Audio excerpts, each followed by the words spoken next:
Thank you. So guys, very excited to see you all for our last project. And this is the last presentation of all our bootcamp.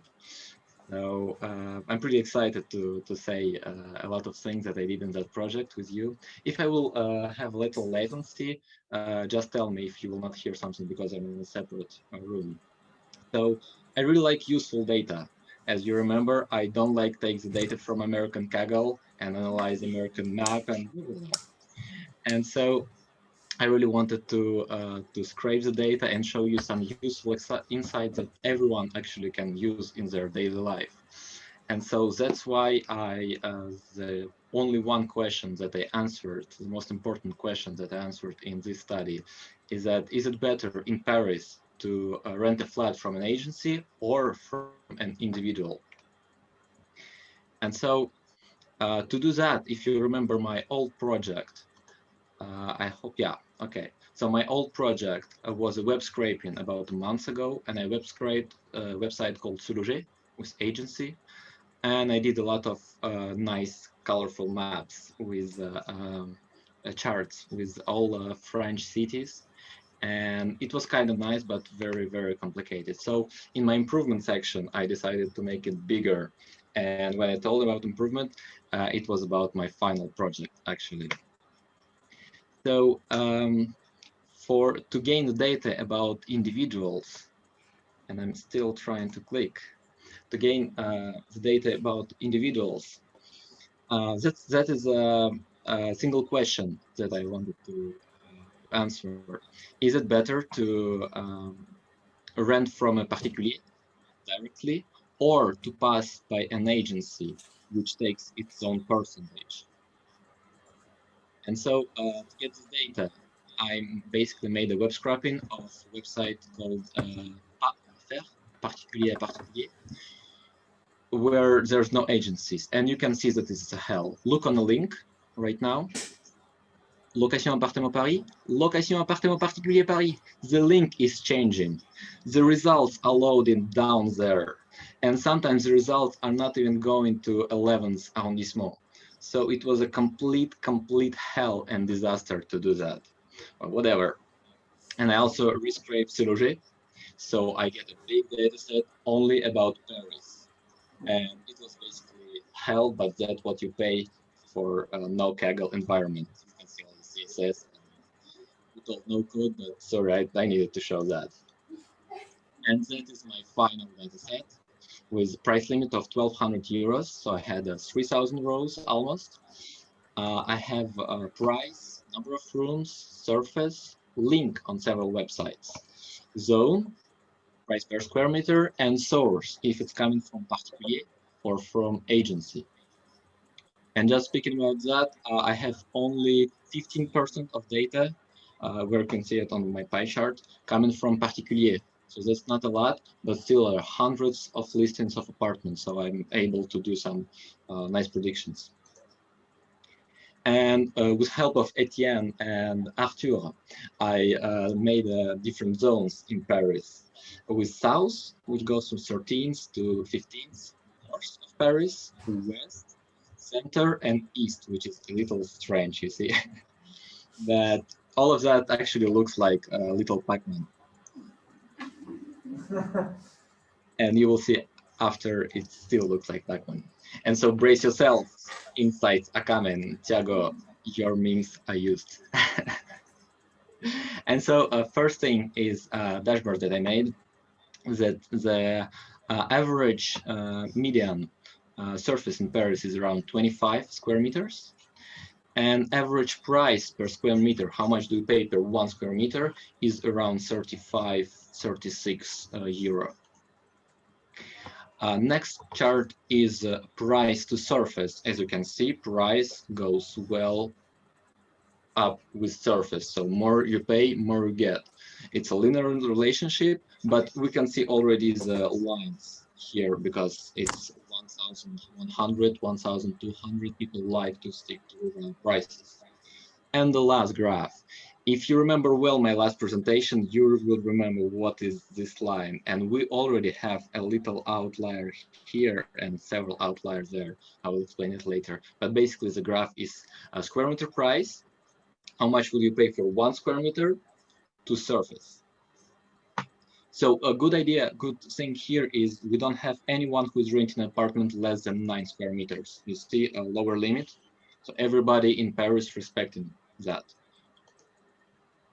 This is a tableau, very nice chart, the only one that I did. It also looks like Python now. And we can compare basically with 16th broken that west of Paris and 16th have a square meter price, which is basically the same. And north and south of Paris have square meter price, which is basically the same. And east, that I call east, vers l'est, vers le nord, is something in between. And here where I go for demo, so I made a nice colorful chart with a lot of colors to compare different arrondissements. And I'll try to, whoa, sorry.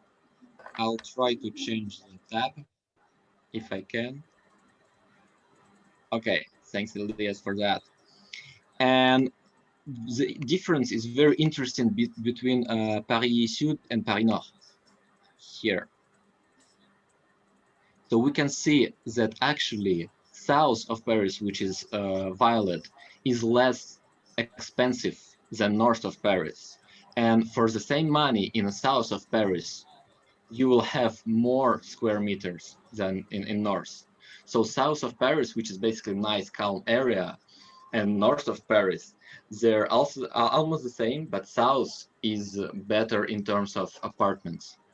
And it was also very nice to compare center and west, because we see that in a center, which is also violet, the apartments, here the surface, the apartments are pretty much the same. So the difference here is only from 20 to 28 square meters. So all apartments are typical. And on the west, which is a little more expensive for a little less square meters, you have much more different apartments. And there's also Paris East, but which is not interesting to analyze. So it's nice that the presentation interface is in Russian, I understand it. And so coming back to my question, was it better to rent an agent from agency or from particular? I want to ask you, for example, Tiago is not Parisian, what do you think? You've told me the answer a couple days ago, but I would say Asian.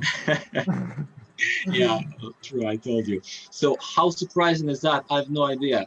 But the good answer is to go for agency, who takes its percentage. So let's take a look on the data. Here we have a price of square meters, price of square meter to surface. And blue dots are dots from a particulier and red from agency. And we can already see that some particulier going further from a line of encadrement de loyer. So in Paris, every quartier has its own maximum price. And people who are renting and not agencies going out of that law here. After I changed the opacity of that graph, but I still could not see a clear answer. And clear answer comes only for box plots. So looking on the box plots, you can clearly see here on x-axis is price of square meter. The price of square meters is much higher if you're renting from an individual than from an agency. And surface, you will get much lower. So you will have 14% more on price if you're renting from an individual. Is super strange for me. I don't know why. I'll tell that to all my friends in Russia or in Spain. Like, how can it be? And it's basically true because individuals apparently want more money or there's less regulation. I have no idea, but it must be written everywhere. Etienne, you're a Parisian here. We must write it everywhere in the metro. And when you go to website PAPFR with this Yori qui a économisé 12 de frais d'agence, that's basically true. But still, he will overpay 14% at least every month. Imagine that. That's and so to final chart, I build a tool that I showed you last time, but right now I'm making a big tool, which is tool to choose apartments in Paris.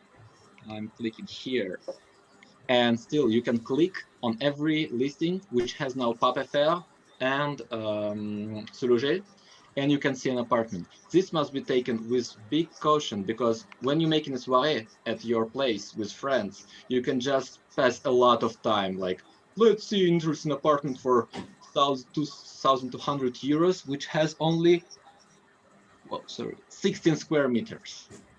Or let's see another apartment of 9 square meters, which is somewhere far. Like that, you will pay, sorry, 1,500, 1,050 euros for this apartment.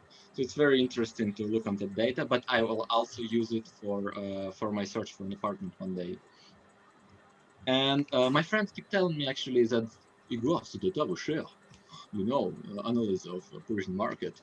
So if you basically know any place where I can sell this data, I will just find a place where I can sell it.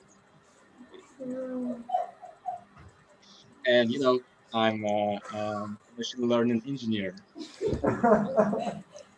so I build a model in Picare, and the best accuracy is extreme gradient boosting. And I constructed a model from a gradient boosting classifier just to see basically a feature importance plot.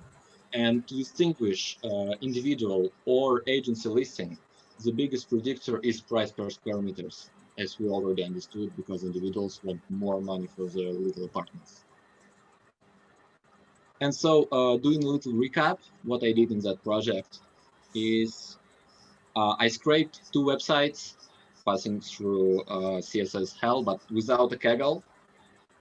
I constructed big data sets with a Pacman, and I did a lot of dashboards.